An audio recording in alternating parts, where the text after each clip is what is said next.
Good evening, everyone. Welcome to another beautiful Wednesday with us on Live with Lloyd. I'm your host, astronumerologist Lloyd Strayhorn. And do I have a great show for you this evening? Well, all my shows are great, to be honest. All my guests are good. And so I'm very, very blessed. But I want to thank everybody very much for joining me okay, hold on one second, for joining me this Wednesday. And by the way, as you see, my guest is Tiye Phoenix that will be on. She's an excellent astrologer. She's a recording artist. She does quite a few things. She teaches courses, so we'll find all that out in a moment. But first, what I didn't do Monday that I'm going to do today is tell you about the Learn with Lloyd, Live with Lloyd Cosmic Forecast. As you see, today is the 9th of November. The sun is in Scorpio, the moon is in Gemini, although yesterday was a full moon day and a lunar eclipse at the same time in the sign of Taurus. I think they call it a blood moon or whatever. But anyway, I'm going to ask my guests. It's an 8 universal month, a 1 universal week, and 8 universal days. So those under the sign of Capricorn, Aquarius, Libras, Aries, Scorpio, and Leo, that's half the group today. And those born on the 8th, the 9th, the 17th, the 18th, the 26th, and the 27th of the month. This is a day for you too. Please like, share, and subscribe. I forgot to mention it Monday. It happens. That's not where my focus is. But for those who really enjoy the show, please share it. Also, please subscribe. Hit, I guess, what you call the notification button. And let's see something here. Okay. Just hit the notification button, and that'll be it. So again, like, share, and subscribe. Now, without further ado, I'm going to bring on my very distinguished guest, Miss Tiye Phoenix. Tiye, how are you? Hold 1 second. I had you mute on. How are you, Tiye Phoenix? I'm doing excellent. Good, There good. is a little bit of an echo. Maybe do I have to mute anything? I will mute when I pass it on to you to talk. Okay, so let's hear you. Okay, okay, there we go. The echo's gone now. All right. I wonder why that is, and this is on my newer computer too. But we'll figure all that out later on. First of all, I want to thank you for being a guest on the show. Like Callie and K Cosmic and a couple of others, I came across you, seeing you on Instagram, and not only that, you would give these amazing descriptions of the zodiac signs, and then one was most recent was you were giving about Geminis and they have to be careful, and then you did a replay. I think it was in a supermarket shopping or something like that. But at any rate, but let me ask you this. First of all, yesterday was a full moon, Yes. which means when the sun and the moon are in opposition sign or 180 degrees apart. Now, people heard of eclipses. There is a lunar eclipse and then there's a solar eclipse. So yesterday, at the same time the moon went full, it also created a lunar eclipse in Taurus. So for those who may not be familiar as we are, can you explain from an astrological perspective what a lunar eclipse is and what that meant yesterday, or what does that mean for people? Because I think people just think that just came and went, but it has a long range effect that people may not realize. Sure, absolutely. So, there we go. Okay. So, every month we have new moons and full moons. When the moon is completely full, when she's, consumed, she has to empty herself. And that's what we call a full moon. Full moons are endings and completions. So this is every 2 weeks, ongoing throughout life, just all of our lives. Every 2 weeks, there's new moons. And then when the new moon when the new moon has completed its cycle, we then have a full moon. This is ongoing. However, when the new moon or the full moon is in close proximity to the moon's nodes, whether north node, south node, in close proximity, then we have what's called an eclipse. And a new moon is a solar eclipse, and a full moon is a lunar eclipse. So 2 weeks ago, we had a solar eclipse. And yesterday we had a lunar eclipse. Eclipses are new moons or full moons on steroids. So, whatever normal energy is available to you during a regular new moon or full moon, you can multiply that by 10, 20, some larger number. It's just a greater concentration of energy that is available. And the effects of eclipses last up to 6 months. You heard, yes, I was on, excuse me, you read my mind. I was going to say, well, when these eclipses occur, how long do they last? I just think people think it's just that 24 hours or whatever the case is. And what Mhm. effect does this new this full moon lunar eclipse yesterday, what does it portend to be? So, for example, since Taurus rules the second house, does that mean people's possessions? Does that mean because of inflation and rising prices and rising rents and mortgages? Is this going to just exacerbate it? Does that make sense? Yes. And then, of course, Lloyd, it's important for everyone. I always say this, to be chart smart, which means you should be aware of your chart, your birth chart, to know how Taurus, where it exists in your chart, like which house Taurus is in your chart, and how that full moon in Taurus is affecting you personally. So, Taurus, by the way, is the sign, like you said, it is the second house of the zodiac. And the second house represents our value, our self worth. The first sign, Aries, that's identity. After you know who you are, after you establish your identity, what comes next? Then you know exactly what you're worth. You can establish value. So it's in sequential order. The creator knew exactly what he or she or it was doing. Everything has, it's a process. So after you know who you are, Aries, then you can establish your worth and value. And not only just your intrinsic worth and value, but your actual valuables and possessions, your bank account, your money. That's Taurus, your money. So the opposite of your money and your worth and your possessions would be what other people's possessions, other people's money, other people's value. And that would be Scorpio, the opposite of Taurus, because Taurus and Scorpio oppose one another on the same axis. All the signs have an opposing sign, and Taurus and Scorpio oppose one another. So, like you said, your money, your possessions, your valuables, your cryptocurrency, whatever you consider to be a valuable possession, that area of your chart was affected by this particular eclipse, because this full moon occurred in Taurus. And like you said, a full moon is when the moon and the sun oppose one another. So if the moon was full in Taurus yesterday, that of course obviously means the sun is in Scorpio. And wherever the sun is, that's the current season we're in. So this is the season of Scorpio. Happy birthday to all the Scorpios. Okay. So I want to also say that planets, just like you and I, we have our favorite places that we like to be.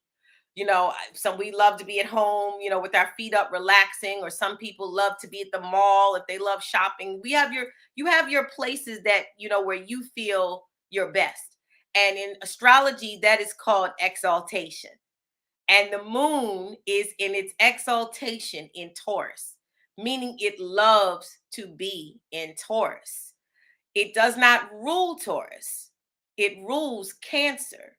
And Venus rules Taurus. But the moon is exalted in Taurus. Just to explain it. And I'm saying that because yesterday we had a full moon in its place of exaltation. So that means that, yeah, it was full. It was close to the moon's nose, which brought about the eclipse, and it was in a place that it loves to be. It was in a house, a sign that it where it loves to be. So there's a lot going on. I'm gonna let you ask the next question, because I could just keep going and explaining about Scorpio, Taurus, but I'm gonna wait until you ask me another question. You're muted.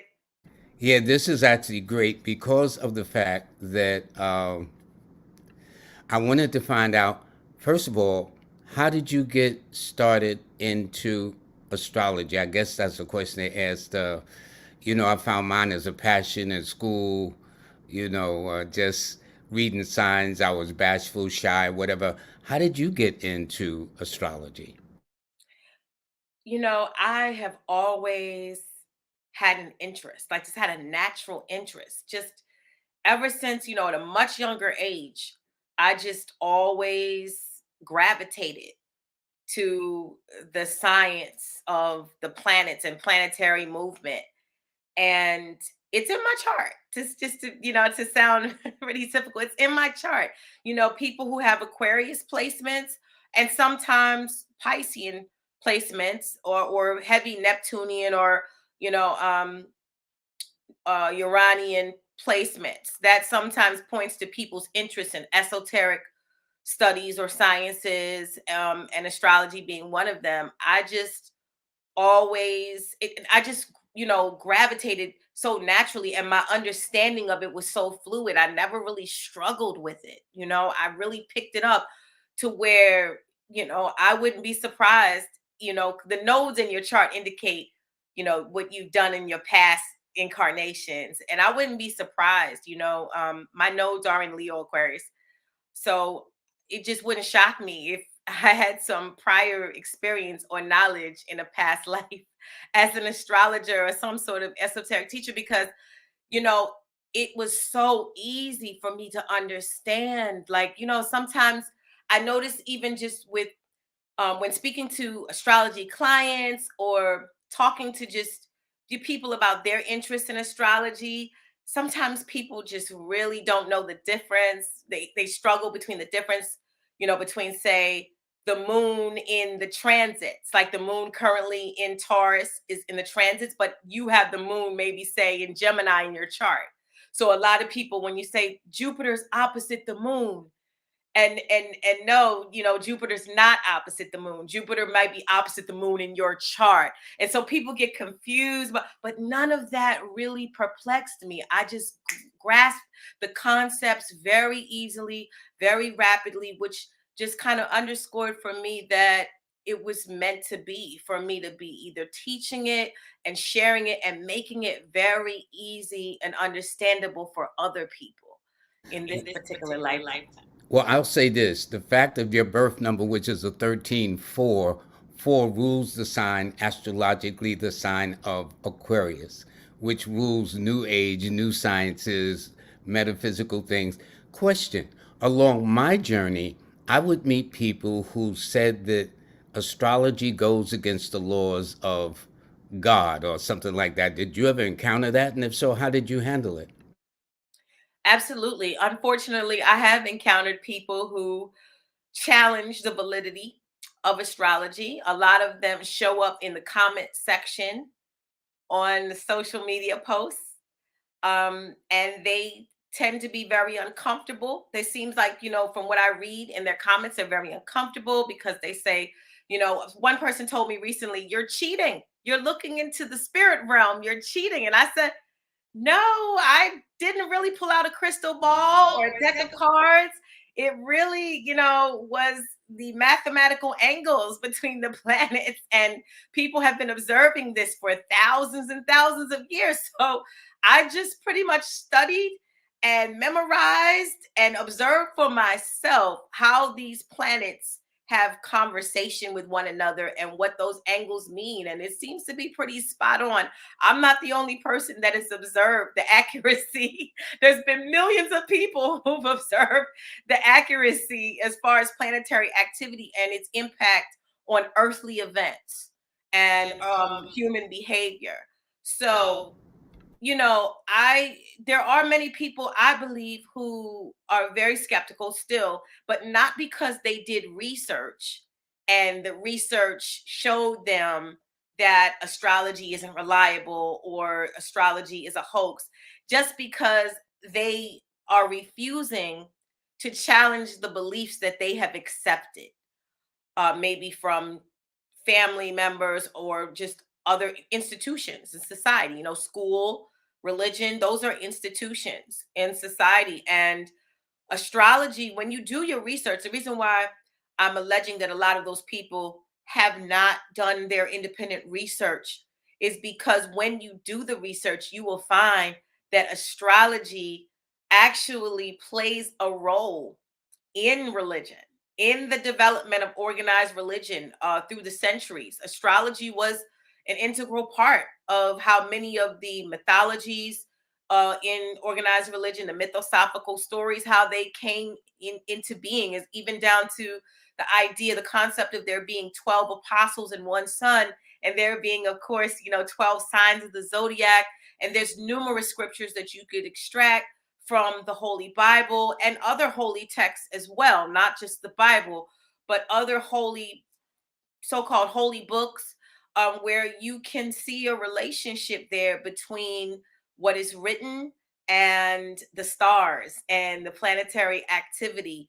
You just have to go down that rabbit hole when you're prepared and you have an eagerness and a desire to really know and pull back that veil and realize that astrology is not foreign to anything in society. Even, like, for example, the word disaster.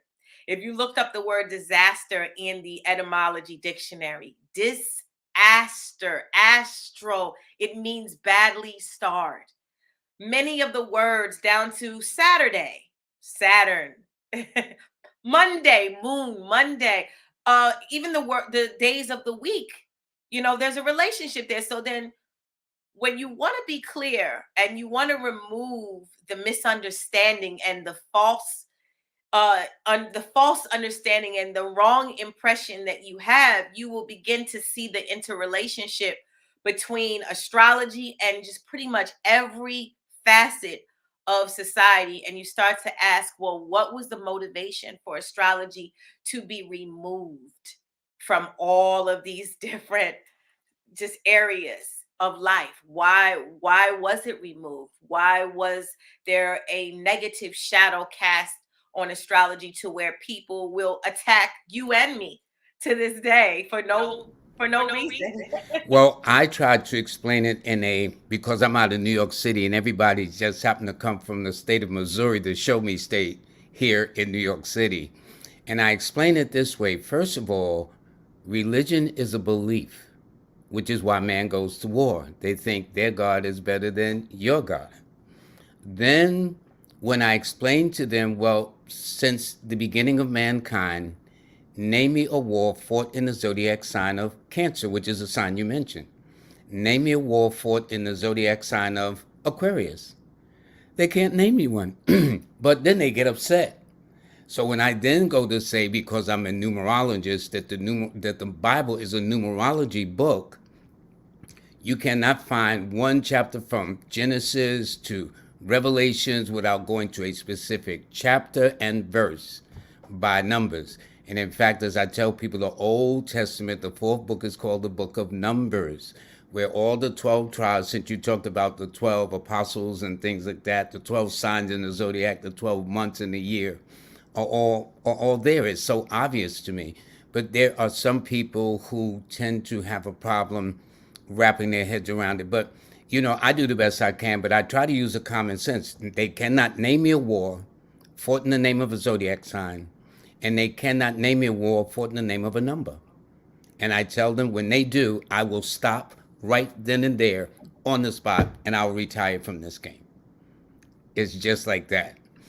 So now, what do you need? Because we're going to go to the comments. They're lining up. Now, is there anything specifically you need? Oh, and let me ask you this. I try to explain to people too. Well, I don't try, do. Why is the time so important too? You give them all the information. Well, let me ask you this before we go.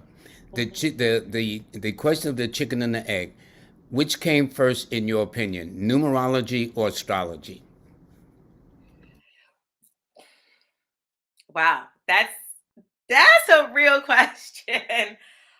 Well, the planets, I believe, are just a mirror reflection of you.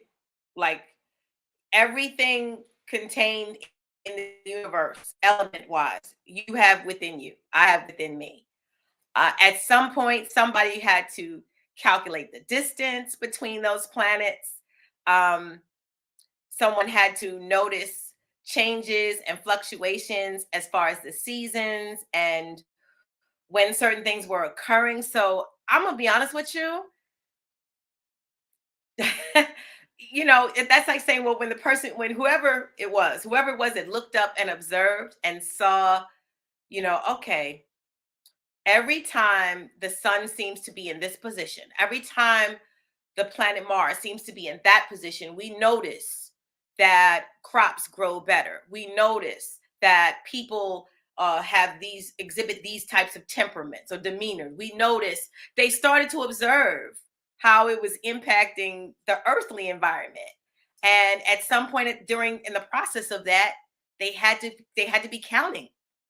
They had to count. Okay, then so we're gonna wait this number of days, or we're gonna wait till the sun rotates and comes back to this position. So there had to be a simultaneous, occurrence where they were observing activity, but yet and still measuring something. So what do you think? I agree. No, I agree. See, my opinion, because I'm a numerologist, numbers came first. Why so? When you see your clients, they come to you and they must give you numerical information. They must give you the month, the day, the year they're born, and the time they're born. And that way, that's like finding the cosmic GPS in a person's chart. And then you can tell how many degrees this is in, what degrees this is in this house. So to me, numbers had to exist in order for me, for astrologers to be able to glean what they do. But that's just my thing. So, but I mean, you don't come to you and say, well, listen, my name is A, B, C, D, E. No, you say I'm born on such a month, such a day, such a year, the time, and of course, importantly, the location. So those 5 pieces of information, and then for the location, they now call it getting the longitude and the latitude of where you were, because a person born at 3 a.m. in California isn't the same as a person born in 3 a.m. in New York. It's a totally different time spread. In China, they're 12 hours ahead of us. In Hawaii, they're 6 hours behind us. So this is why I tried to explain to persons, if possible, to have the time. So I found with numerology, I didn't have to go through that. But listen, let's turn this over to our. Now I'm going to go to the comments section and Okay. see what they got. And it's going to be quite a few. Let's see. Let me see something here. Okay, yep, we got quite a few. So, okay, let's see who the first birthday is. We got Hilda. Hilda greeting. Now, by the way, they just give their name and their birthday? Is that all you need, or do you need a question? How does that work for you, Ty? Oh, did they want me to do like a brief chart analysis?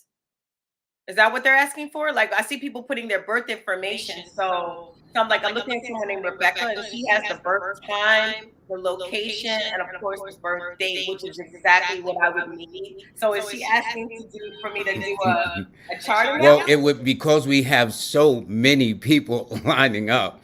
It'll have to be like a little snapshot, because you and I know it takes a lot of time to do this. You have to calculate, then you have to then interpret the information, and whatever the case is, like that. But in this case of Hilda Curry, she is a Cancer, which is interesting because that's the sign I gave as an illustration about name me a war fort in the name of a Zodiac sign.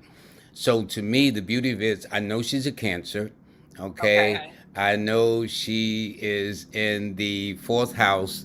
I think it's the house of the mother. And now there's been disputes. The 4th house represents the mother. The 10th house represents the father. Then I've heard it in the reverse. Which is it in your opinion? The fourth house is definitely the mother. That's what I thought. Fourth house representing Cancer. What I can do is I'll just give her a solar chart analysis. That way I Good. calculate Good. your birth time and your birth location to give you a natal chart analysis. I'll give you a solar chart analysis, which is, and I can actually pull that up really quick. And this way too, what they can do, because in the banner we're gonna let people know how they can get in touch with you if they want more specifics, which they should get from a professional such as yourself.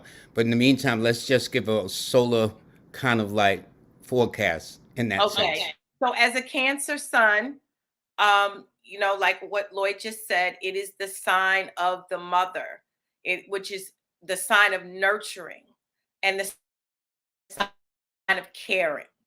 Okay. And Cancer rules home and family.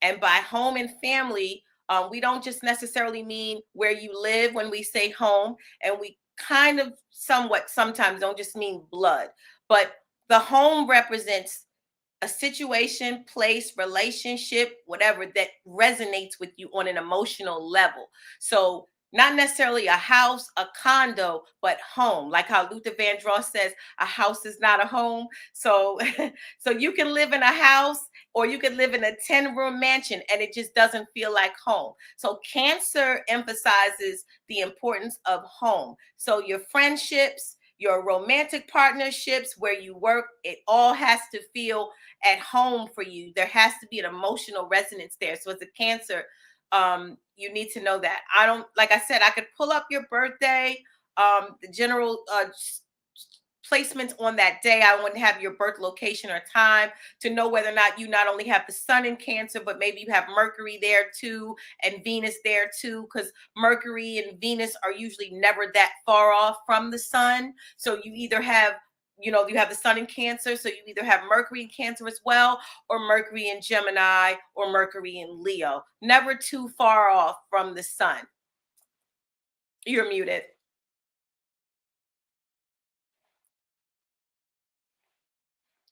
You're muted.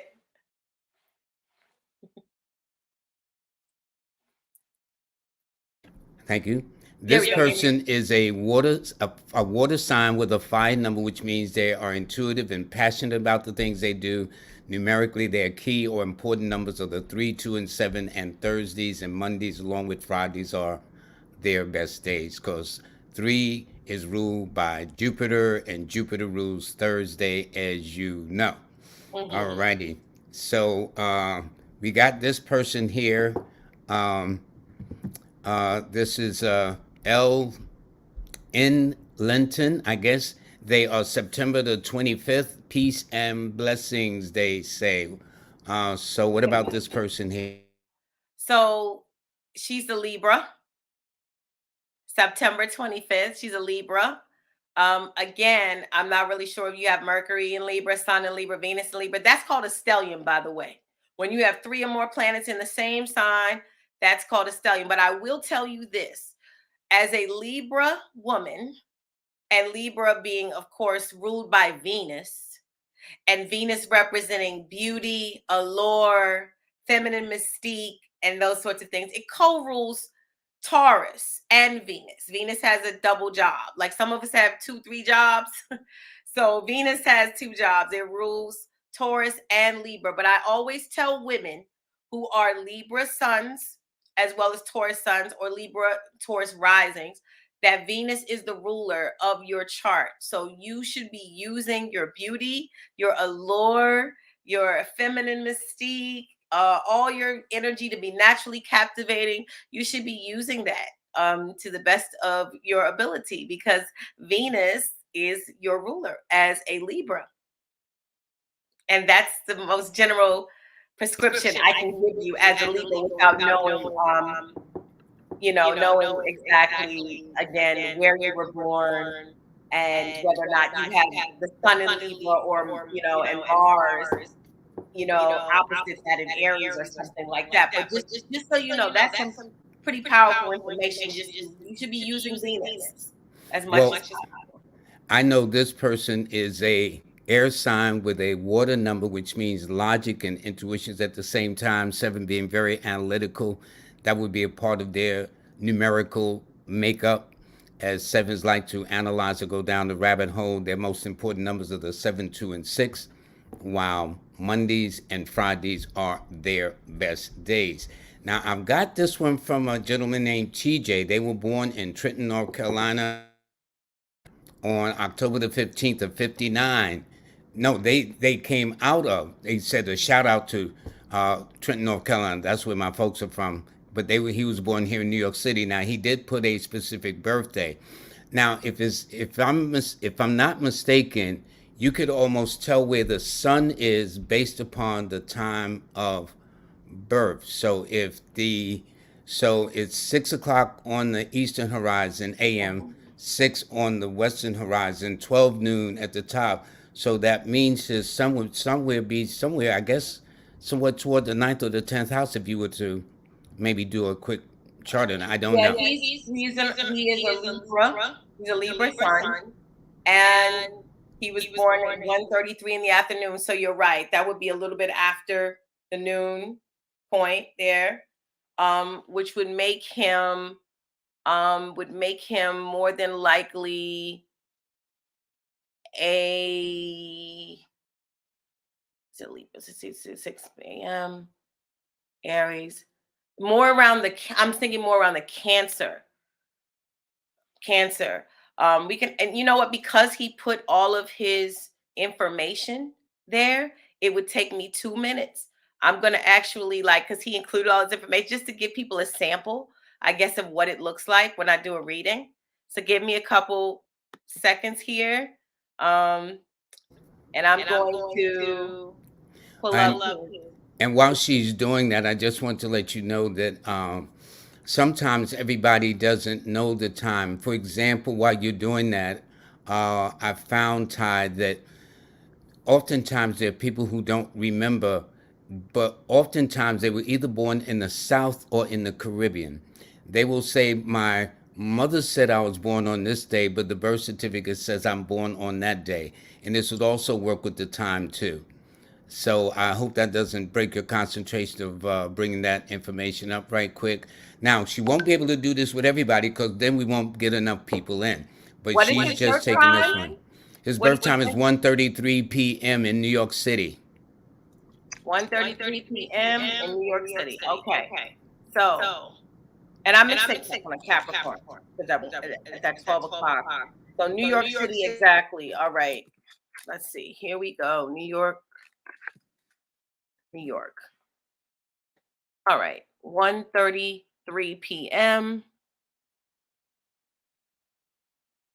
All right. Thank you for your patience. I'm going to go back. Okay. So it's coming up right now. I just want to give people a sample of exactly.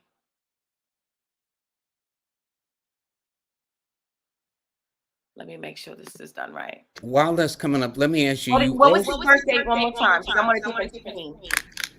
His birthday is October the 15th of 1959. Okay. And you said 1:33 in the afternoon. Yeah, 1:33 in the afternoon at New York City. All right. And what is his name? I'm just curious. He just gave the initial TJ. Okay, TJ, thank you for your patience. Here we go. Let's see, TJ. October 15th, the middle of the month. Come on. Why is my screen doing this? Why? That's how things have been working lately with these electronics. But in the meantime, though, for me, he would be an air sign with an earth number, which means very logical and yet very pragmatic. A person who would have the ability to question things and yet be very conservative in his assessments. And his most important numbers would be the 6, the 3, and the 9. And he'll find that Fridays and Thursdays and Tuesdays are his best days. Okay. So yeah, okay. Capricorn. Okay. If I said Cancer, I was the opposite. I meant to. I really should have my glasses here. But so you're Capricorn. Okay, you ready for this? TJ, is he there? Okay, because I'm not looking at the chat. I'm looking at the screen. So Capricorn rising. So that means Saturn is the ruler of your chart, TJ. You know what that means? That means that you cannot go too far away from the right path, so to speak. Capricorn is the karma dealer, the taskmaster. And so Saturn being the ruler of your chart, you have to always kind of, you know, cross your T's and dot your I's. And if you don't, you get reminded very quickly by the universe that you're here to set an example and to be responsible. Okay. So that's just, now you are Libra sun, but you're a Capricorn ascendant, that the rising sign, just so you know that. So Libra is your sun sign, which means that Venus is the ruler of your solar chart. But as a Capricorn rising, your natal chart, Saturn is the ruler of that chart. So I just wanted to be careful in explaining that. I know people get that confused. Now, in terms of, like I said, your Libra placements, when I said you have 3 or more placements in the same sign, it's called a stellium. So you have the sun in Libra, Mars in Libra, and the North Node in Libra. And they all fall. The sun falls in the 10th house, the Mars falls in the 10th house, and your North Node falls in the ninth. But let me just deal with the sun and Mars first of all. When you have the sun and Mars together in a chart, you are a very driven and determined individual. The sun and Mars fall in the 10th house in this chart, which means that you're driven and you're very relentless when it comes to the professional sector of your life, because the 10th house is the professional sector of your life. Okay. And not only do you have the sun and Mars in Libra in the 10th house, you have, your midheaven is there. That's actually the top of the chart. That's what you do professionally. Like I said, this is the professional sector of your life. But you also have Neptune as well as Mercury in that 10th house. But they're not in Libra though, but they're all in the 10th house. So there's a cluster of planets in the 10th house. And the 10th house, like I said, is the professional sector of your life. And it's what you do publicly in the world. So the sun in Libra, the sign of partnerships, Mars in Libra, it's really saying that maybe you work well with others and collaborate with others when it comes to professional endeavors. But maybe you bump heads sometimes. Mars is the opposite of Libra. Mars rules Aries, and Aries and Libra are opposites, and Mars is the planet of conflict. So there may have been times when you actually kind of bump heads with others in terms of working with others. But Mars does represent leadership, and sometimes you are, in leadership positions in job related endeavors or career related endeavors. So that's something to just think about. I'll talk about one more thing because I don't want to monopolize the whole show with your chart, TJ. But you have the moon in Aries in the 4th house. The moon rules the 4th house, like we just said before. Moon rules Cancer, and Cancer is the 4th house in the zodiac. But the moon in Aries is sometimes conflict, tension, fighting.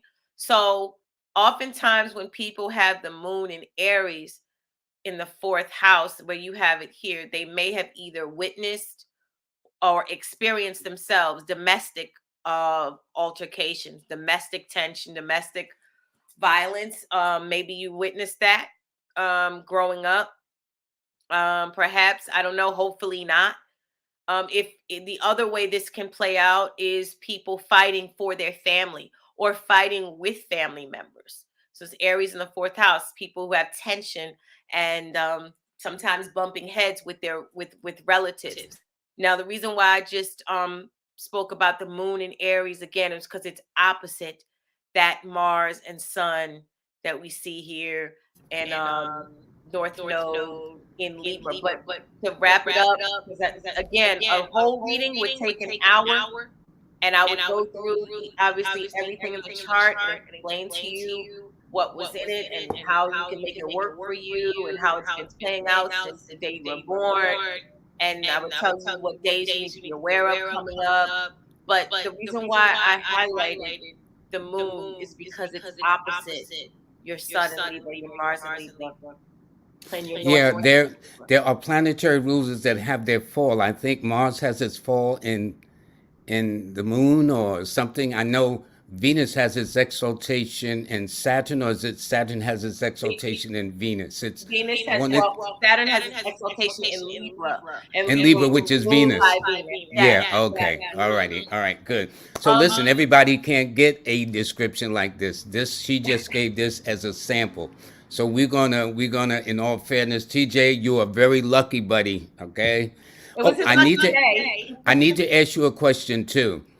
When people read the horoscopes in the paper or whatever, everybody goes to their sun sign. Some people say you should read your ascendant in its place. Some people say you should read the moon to give you a more accurate reading. So, and you know, these newspaper columns are just very general at best. So, when a person is looking, should they read their sun sign, or should they say, okay, my sign, like if this person's in Capricorn, and they go read Capricorn? What would you suggest? I've heard people say you should read, like you said, sun, moon, and rising, sun, moon, and ascendant. I, if I was to read a horoscope in on a blog or something like that, I just would, or even, tarot readers when they have specific astrology signs and they read for that sign. I just only listen to my sun sign because I know the chart. So, I'm gonna just know. And the thing is with the sun sign astrology, there will be accuracy. Like, for example, if you're someone who, let's say your birth certificate received water damage, like that you were in a flood, there was a flood or something in your house, and the box that contained all your important documents, like your birth certificate, there was water damage. So where on your birth certificate where the birth time was, you couldn't read it anymore. Um, if you got a solar chart analysis, meaning just based on a chart analysis based on the sun, like TJ being a Libra, that chart is very accurate.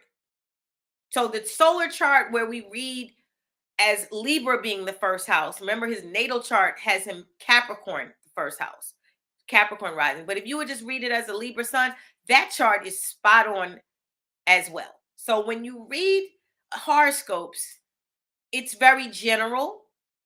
Like you said, the horoscopes are general, but there will be some accuracy. It just won't be pinpoint accuracy because it's not taking your specific birth data into consideration. But you're saying it will have some accuracy to a degree. That's the word. Now let's deal with this person here. Kinetic Kayla. They're born July the 20th of 1991. So this also is another Cancer. Yes. And that's my tribe. I'm a Cancer. So, maybe I'm attracting them. So, yeah, as we say, crab gang, crab gang. So, you're a late Cancer. You're a late Cancer. So it's probably a 28, 29, maybe degree Cancer sun. And again, just be mindful that, let me just tell you, okay, since I said what I said to the previous Cancer applies to you as well. Make sure you have an emotional resonance with everything around you, friendships, relationships, because then you'll find yourself out of balance if you don't feel it. Cancer is a sign of feeling. So if you don't feel it, it's not going to be comfortable for you. And then if you're not, Cancer is also the sign of comfort. If you're uncomfortable, that will have an adverse effect on everything in your world. But what I will say now, I'll give you a different I guess, prescription that I gave the previous Cancer, but it applied to you both. Planet Jupiter right now, it's retrograde. It retrograded back into Pisces. Pisces is your sister sign. Pisces is the 9th house of Cancer. Now, matter of fact, because you are a late degree Cancer, probably 28, 29 degrees Cancer, maybe 27, but somewhere between 27 and 29 degree Cancer. Jupiter right now is 29 degrees of Pisces. So you know what that means? If Pisces and Cancer are sister signs and have a harmonious relationship, it's called a trine. Pisces and Cancer trine each other. You know what that means? Jupiter in Pisces right now is in trine to your sun in Cancer. Some of the most fortunate days or experiences in astrology is when Jupiter is in harmonious aspect to the sun. So right now, kinetic underscore killer, Jupiter is in harmonious aspect to your sun. Jupiter in trine or conjunction or sextile to someone's sun means that it is time for you to amplify who you are. Remember, Jupiter expands things and the sun is your persona. So right now, the sun is speaking in harmony to, Jupiter is speaking in harmony to your Cancerian sun. And the ninth house of Cancer, again, where Jupiter is Pisces. The ninth house is long distance travel, higher learning. Jupiter rules the ninth house of the zodiac. So I wouldn't be surprised if an opportunity to travel has come up for you. But whatever endeavors you're involved in, this is the time for you not to shrink yourself, hide, run in a corner. You should be expanding every part of your personality. Jupiter, big sun personality.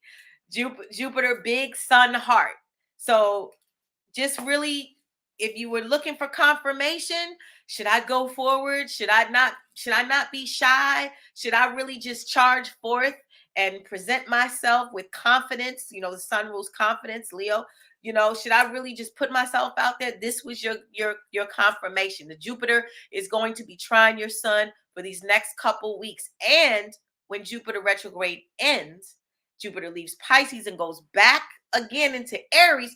Jupiter will be, all Cancers, listen to this. The previous Cancer, you and the other Cancers. Jupiter will go back into Aries again for the, the final time after the retrograde ends of the middle of this, I believe the middle of December. I believe Jupiter is going to end its retrograde and go back into Aries. That will be your 10th house of career. Jupiter in the 10th house of career is an explosion in the professional sector of your life. Now, that's all I can tell you without even knowing where you live, which I would need in order to do an official natal chart. Well, that's why they need to give you a call. Now, I have this person here. The name is Spivey. They're born August the 7th, and they were very specific. They knew their information about, I think, where their sun was, things of that nature. They're Leo sun. They're Libra moon, Aquarius rising, Leo sun. Okay. So let's talk about. So you're kind of the representative, Spivey J, tonight for all the Leos. I'm going to just kind of give you guys a general astro prescription. So first and foremost, Leo, Sun, Aquarius rising. That Saturn, the planet of responsibility, maturity, handling your business. It has been in Aquarius now for at least a year and some change. And it just ended its retrograde in Aquarius a few weeks ago. So it's moving forward in Aquarius. You are August 7th, which means that you are more than likely maybe 11 degrees Leo, 11 degrees, maybe somewhere around there, 10, 11 degrees Leo. Now, Saturn, the reason why I'm saying this is because Saturn coming through Aquarius is on your ascendant, because you're Aquarius rising. When Saturn is on your ascendant, you have to handle your business.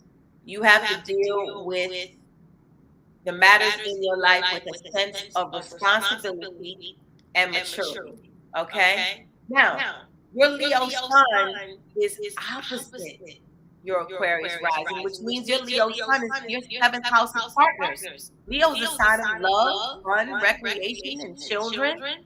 So your partners usually have a very strong sense of love towards you. Your Leo sun is in your seventh house. So Saturn opposite your Leo sun, Saturn on your ascendant. Just know that that means that you've had to really buckle down and be mature. And naturally, if you're maturing, what does that mean? Your partners have to be mature as well. They're going to be a reflection of you, right? So that's something you want to keep in mind going forward as Saturn proceeds through the sign of Aquarius in your first house. And Leo, I also wanted to say this is Scorpio season. And as a Leo sun, that means all these planets in Scorpio are in your fourth house. Scorpio is the fourth house of Leo. I know it gets kind of confusing. We said Cancer was the fourth house of the Zodiac. It is. But Scorpio is the fourth house of Leo. So Scorpio being death and transformation, there's probably been a lot of changes in the family sector of your life this season. Family, relatives, home, and comfort. Leo and Scorpio square each other. Squares are challenges. So that's something you want to think about. Saturn's making sure you dot your I's and cross your T's, and Scorpio season will probably show for you, probably present to you some changes and fluctuations in the home and family sector of your life. So I hope that's some good enough information for you.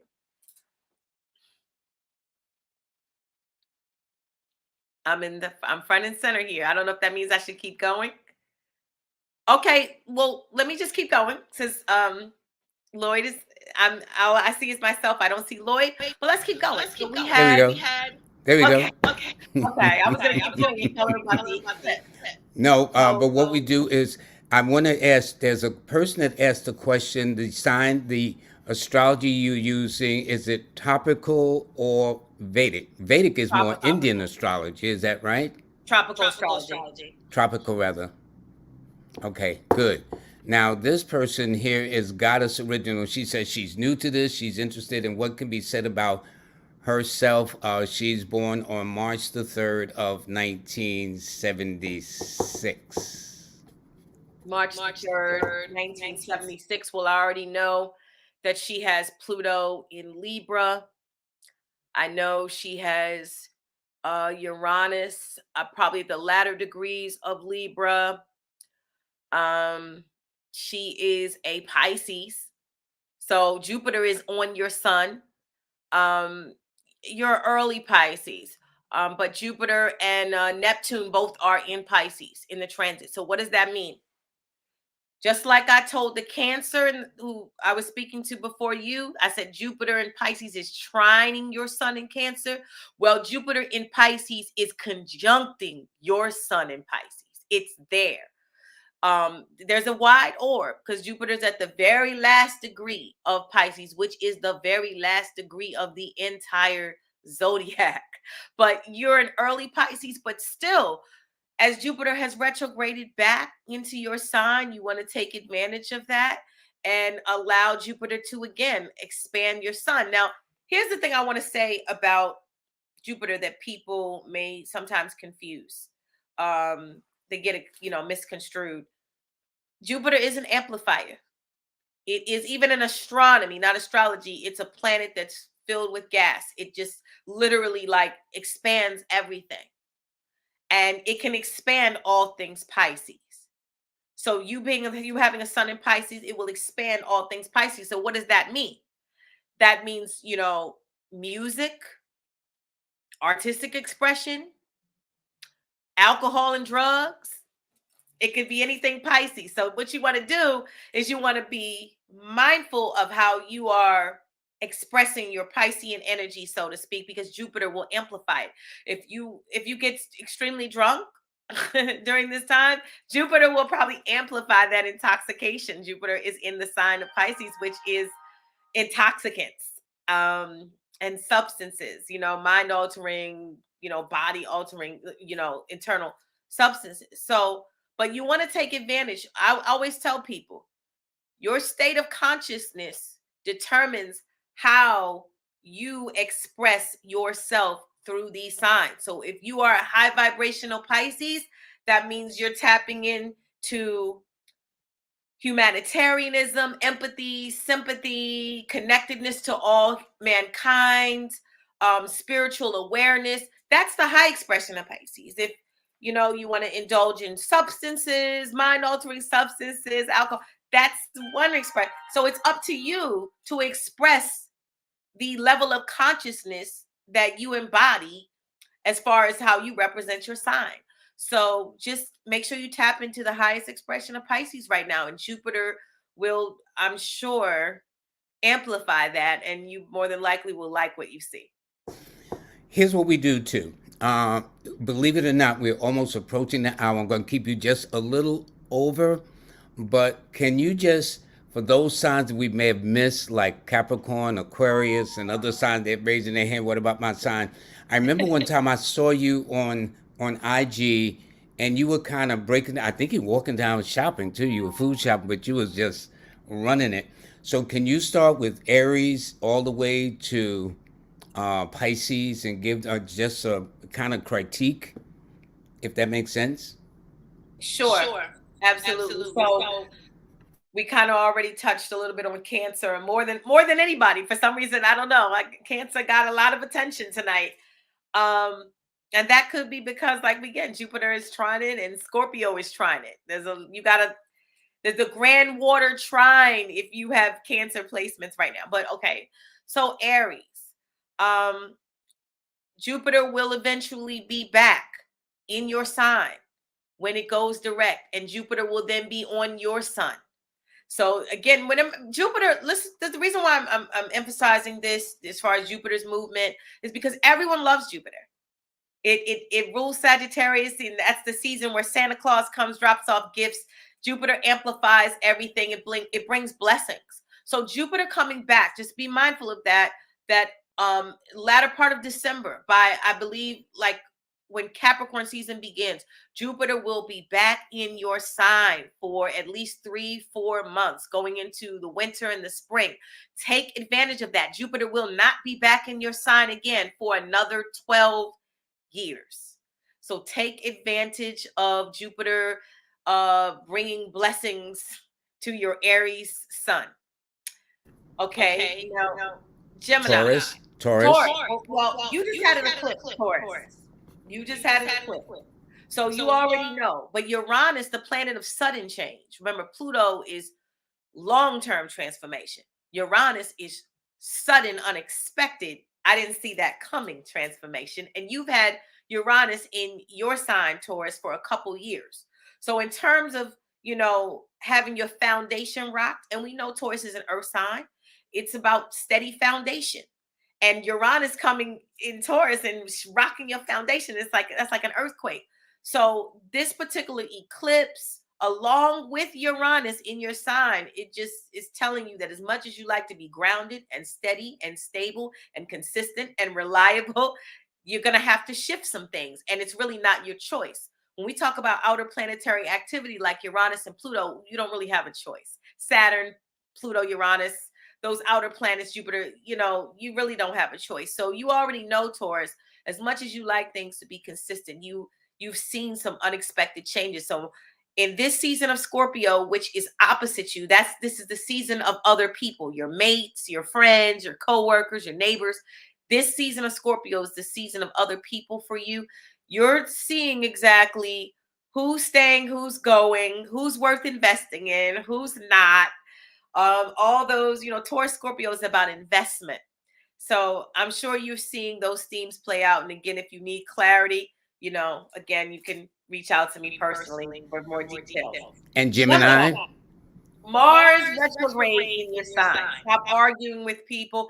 Like I said on my page in the post that you're referring to, I was shopping in the supermarket. I said, this would be a great place to do some content. So I literally went through all the signs, half the Zodiac in that supermarket post. But I said that you are this is exactly what I said. You are probably the smartest person in the room, Gemini, but be careful about your statements. You do not want to have to apologize for them later. And if you do apologize, it will be a big apology, more than likely a public apology, As you can see, what happened with Kanye West. I said that weeks before he actually issued that public apology.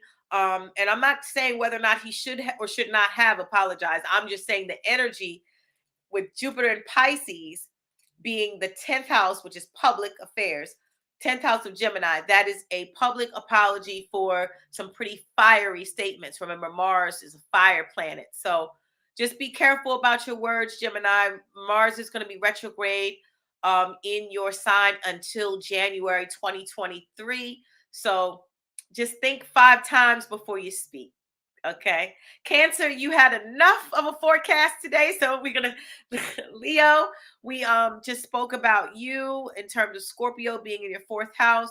There being some upheaval perhaps in the area of family, relatives, home and comfort. And again, you know, with you being a fixed sign, and then there was an eclipse, a lunar eclipse in Taurus, a fixed sign. This is Scorpio season. Scorpio is the other fixed sign. And like I said, Saturn is in Aquarius, the other fixed sign. So there's a lot of activity, a fixed sign activity affecting you, Leo. Like I said, you know, Scorpio is your 4th house, home and family. Taurus, where the eclipse was, is your 10th house, career. And then Aquarius is your 7th house of partners, friends, enemies. Matter of fact, the proper description for the 7th house is friends and open enemies, others. So you have a lot of activity going on, even though there's nothing in Leo. There's something going on in all of the other fixed sign houses in the zodiac. So just be mindful of those areas that I just spoke of. There's something going on in each of those areas. And Virgo. Virgo, I am a Virgo rising. So, you know, again, love Virgo, ruled by Mercury, of course. Mercury being the communication planet. Mercury ruling even travel, short distance travel. Mercury is the actual transportation, transference of ideas. Even like Scorpio and Taurus are money, but the actual wiring of the money, the actual sending of the money back and forth, that's mercurial, you know. So right now, Pluto in Capricorn, which is the earth sign, just like you're an earth sign, Virgo. Pluto is in trine, harmonious energy to your sun. Sun Pluto usually brings a change in status in some way. Of course, you know, you have to know your exact sun degree and how close or far away you are from Pluto in Capricorn. But Pluto in Capricorn is aspecting you. That, you know, is your 5th house of romance, children, recreation, and fun. So a lot of different transformational activity going on there. And then, of course, Jupiter in Pisces. Pisces is your 7th house. That is the opposite of you, Virgo. So Jupiter being a lot, and the 7th house being other people. There's a lot of options in terms of other people in your life, Virgo. Take that how you will. Could be mates, potential mates, friends, long distance people from different cultures and backgrounds. So that's Jupiter in the 7th house. So those are some of the things that you should be mindful of, Virgo. Libra. Libra, well, we kind of went over that. Venus is your ruler, you know. Ladies, my Libra ladies, make sure you're using that feminine mystique, those feminine wiles, that beauty at all times. Venus being your solar chart ruler. Pluto is squaring your sun. You just came out of your season. So now all these planets in Scorpio, that's your 2nd house. Scorpio is the 8th sign of zodiac, but it's the 2nd house for Libras. Okay. So with all these planets in your 2nd house, the sun, Venus, Mercury in your 2nd house, Libra, that's your money house. And of course, Scorpio is a sign of other people's money and belongings and possessions. So you may be seeing opportunities to connect with others, invest with others, align with others to determine how you should be investing, maybe past sort of decisions you made or business operations that took place. Now you're seeing how they can really unfold with that cluster of planets in your money house, Libra. And again, Jupiter will be back in your 7th house at the in the middle of December, and then you'll have a lot of options, and you'll be connecting with a lot of people, Libra, from different cultural backgrounds, etc. so we can go on to the next Scorpio, right? Okay, I see. Okay, all of a sudden I'm on the screen by myself. Okay, you're back. Scorpio. Well, I mean, you had an eclipse in your seventh house of partners. So there's people going out, people coming in. Uranus has been in your seventh house for a while, so you already know how this goes. Just when you get locked in with someone, just when you think there's potential, just when you think they may be around for a long time, Uranus is like, no, not so much. And this is really, the fixed signs, all of the fixed signs, really. I'm going to get to Aquarius eventually, 4 signs from now. But I just want to say all of the fixed signs, because Uranus has been in Taurus for a while. The North and South Node are in Taurus, Scorpio. And again, the South Node in Scorpio. So you have South Node on your sun, which means that past issues come up to be purged. Past issues come up to be released. Issues and particularly things in which you have invested yourself that you can no longer take with you going forward. That would be the South Node of Scorpio for everybody. The South Node is a Scorpio for everybody. But because you have the sun in Scorpio, my Scorpio family, the South Node is there as well as the sun and Venus and Mercury right now. And so, just be mindful of that which you must divest out of. Be mindful of that which has died and can no longer take with you. And I don't mean necessarily physically, literally died, but maybe emotionally, spiritually, psychologically. You are the sign of transformation. So always keep that in mind, that when you willingly and openly embrace deep-rooted change, you open the doorway for transformation.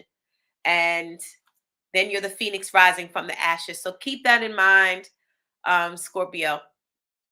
What about Sagittarians? I don't think we talked about a Sagittarian today, No, there did were we? no Sagittariuses that were highlighted today in the chat.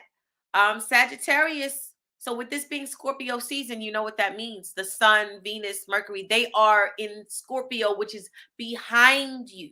The 12th house in the zodiac is the house behind you. And the 12th house is known as the house of self-undoing.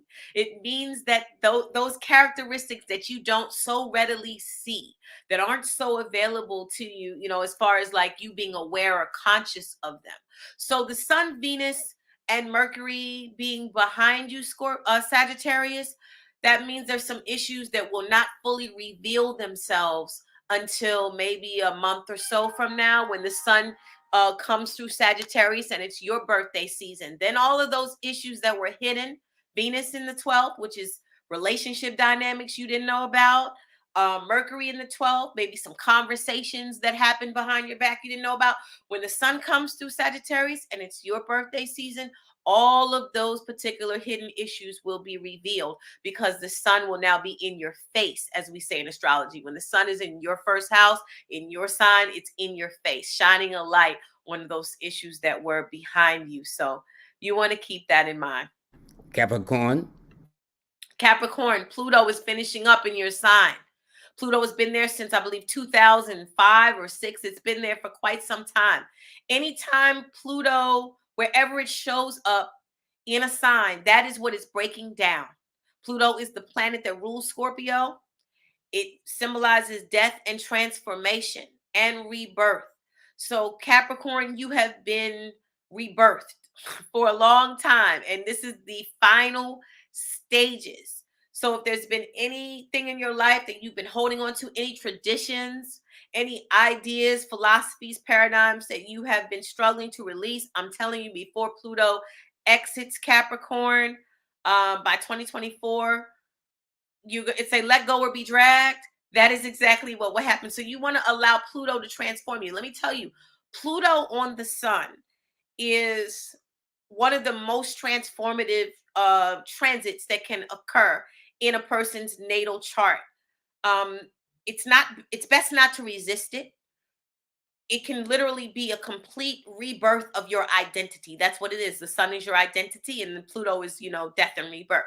So just allow that to happen. I'm sure many of you who have early degree Capricorn sons, you've been through it. You've been through it. So you can tell your fellow Capricorn brothers and sisters, hey, who have those latter degrees in Capricorn, tell them, listen, don't fight it. Go with it. Aquarius. Aquarius, Saturn is in your sign. You are the sign of futuristic ideas, the masses. You rule the masses, as in, large groups of people. You are a free thinker, the kind of free, next level, out of the box, kind of go against the grain. That's Aquarius, you off the beating path. And Saturn has been in your sign for quite some time. It was retrograde, no longer is. It's moving direct now through your sign. Saturn says handle your business.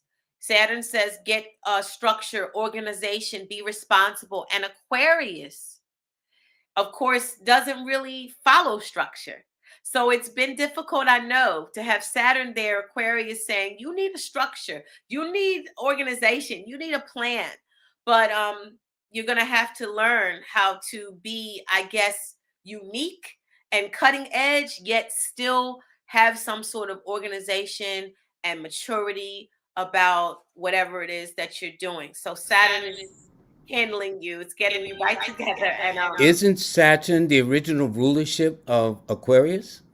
yes, Saturn is the ancient ruler of Aquarius. The modern day ruler is Uranus. Many astrologers don't like to make a distinction between ancient rulership and modern day rulership. They say once a ruler, always a ruler. Well, But that would be Saturn then. yeah, your ruler, your other ruler, Uranus, again, is in Taurus, where there was an eclipse. That's your fourth house of home and family. So, Aquarius, you probably had a lot of adjustments to the foundation in your home, family, comfort sector of your life. And an eclipse there probably turned that up even more.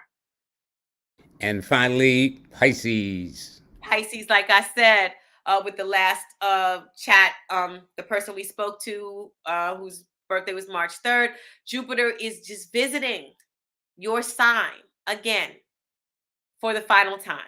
And it won't do it again for 12 years. So And Jupiter, isn't Jupiter the original ruler of Pisces? yes.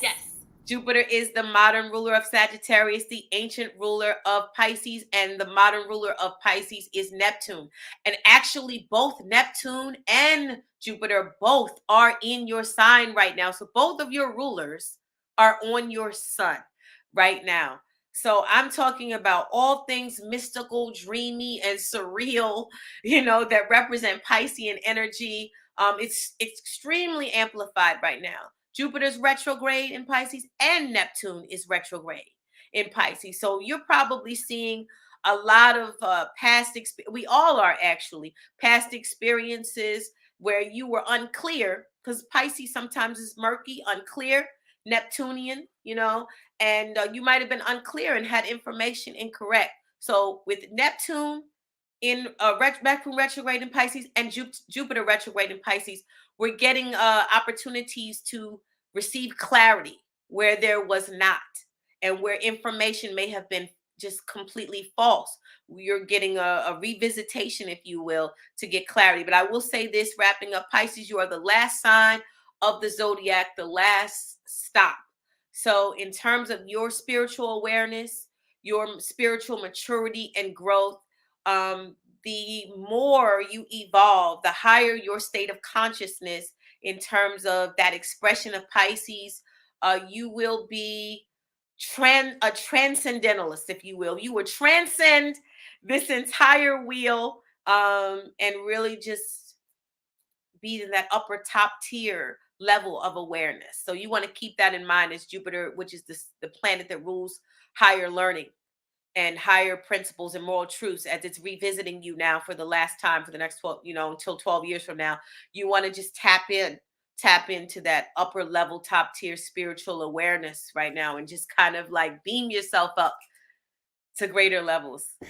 You know what? I gotta have you back, Ty. The time went by so fast, and it seemed like we didn't get to 1/10 of the people who did. But that's the whole point. And this is, Ty. Explain how to people can get a hold of you, right? Okay, so I would appreciate if all of you would follow me on social media, Instagram, Ty Phoenix. My Facebook is the same. It's spelled the same, TIYE PHOE one word. And follow me there. If you'd like to order a birth chart reading, as a matter of fact, I don't just do birth chart readings, I do synastry readings. That's your chart alongside someone else's chart to determine the compatibility between your chart and their chart. Composite readings, which are just, highlight the purpose of why you and that person came together, what the higher meaning is. Anything in existence has a chart. Your pet, the day you start a business, anything that's born in existence has a birthday. And if it has a birthday, it has a chart. So any type of chart reading that you would like, you see the email there. It's on the screen, chartsmartllc@gmail.com. Please send your request there. I have been running a Scorpio season special where I have taken $50 off of the natal reading, and I've been running it. Now we're past, the eclipse, which was the middle of Scorpio season. So I'm only going to take a couple more people for Scorpio season, but Sagittarius season, Capricorn, the calendar's open. So please email me at that email address if you want a reading for your chart. And I want to add that please show some love with Cash App. Everybody knows who's been on my show how I feel about Cash App, because the only reason why is people like ourselves step out on faith to do this, and people think that what we do is easy. It is not. It's a lot of work. It's a lot of dedication. And sometimes I know along my journey, I ask myself, did I really make the wrong decision? Okay. That I could have had something safe, like a nice job with this and that and all these other things. But then again, it didn't take away, it would have taken away from my passion and love of what I do. So I would tell everybody, please, for the Cash App, please donate to $Tiye Phoenix. Okay, this beautiful Cancer lady. And again, for those who want to, now the TiyeURL.com Astro for me. Can you explain that again? oh yes, I have an astrology course called Astrology for Geniuses Part 1. And that is for those individuals who are not just curious about astrology, but they're interested in studying it on their own. If you want to begin the process of studying astrology on your own, I have the website address there, tinyurl.com/astro for me, spelled out. You can download my Astrology for Geniuses Part 1 class, because there is a Part 2 that's coming. And but the Part 1 Astrology for Geniuses is a very, I believe, relatable, easy to understand. I mean, literally, while you were painting your nails or polishing the dining room table, you could have it playing in the background. It's an hour long, and I tell you all of the fundamentals that you need to know before you begin studying astrology. I go into, well, most people are into, they want to know about love, money, relationships. So I tell you what you need to look for in terms of your chart, as well as the transits, to know the best possible days or cycles of time where love and money are favorable for you. Because that seems to be, what most people are concerned about, love, money, prosperity. Again, though, the fundamentals, I often find that when people dive into esoteric studies, whether it be astrology, numerology, there are some basic universal principles that they overlook or that they're not aware of, in terms of that they should know and be familiar with those principles so they can get the most out of those esoteric sciences. So I go into all of that in my course. And again, if you want to start reading, learning about astrology and studying on your own to become proficient, there's a starting point, and my class is definitely it. And that's www.tinyurl.com/astro for me. As she said, everything is all spelled out. Can you hold on one second? I just want to announce some things about next week. I want to bring you back so you can give a kind of critique of what everybody should kind of look for as we approach this new year. And then we'll have you back on near the beginning of the year too. But what I want to do is let you know that this coming next week, I should say, I'm going to have two distinguished guests on this year. This week I had beautiful sisters on, from Nina Diamond to Jackie Levine to, of course, Ty Phoenix. But I'm going to have a good friend that I've been known over 25 years. His name is Cayman Kelly. He is the voice, okay? He is a voice for some major sports franchise, too. So he's going to be on, and this is one of his books that he's written, and he will be on Wednesday. I mean, excuse me, this coming Monday, coming up on the 14th, and then on the 16th, I'm going to have this distinguished brother that I had the pleasure of meeting, who is a Cancerian, by the way, and he is one of the most powerful brothers there is, and when it comes to real estate and knowing things that everybody should know if they're interested in that area of life. So it is Will Roundtree, that's his name, Wednesday the 16th, and then my good buddy and longtime friend and associate, Cayman Kelly. We've been in radio together. It's a lot of things. Also, please sign up for the free monthly newsletter. Just go to my website, lloyd-strayhorn.com. That's lloyd-strayhorn.com.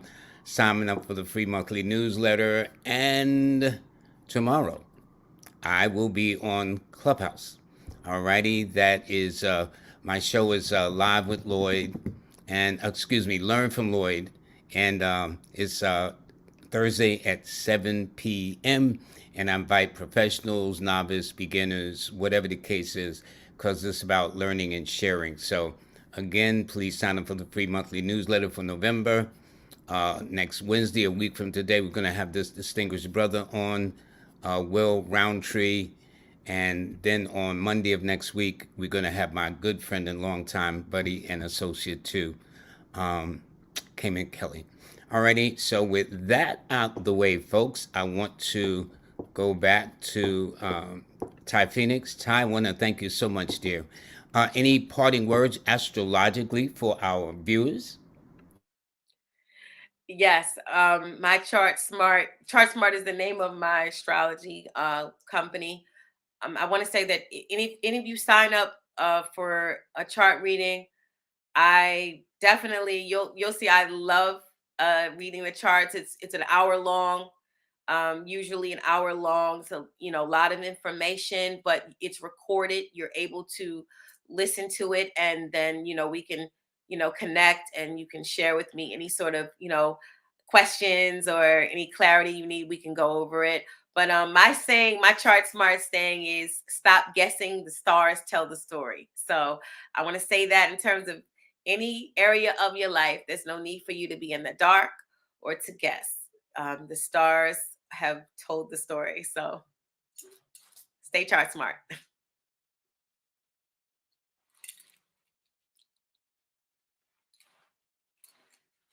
Oh, you're muted. You're muted. Okay, I was Okay.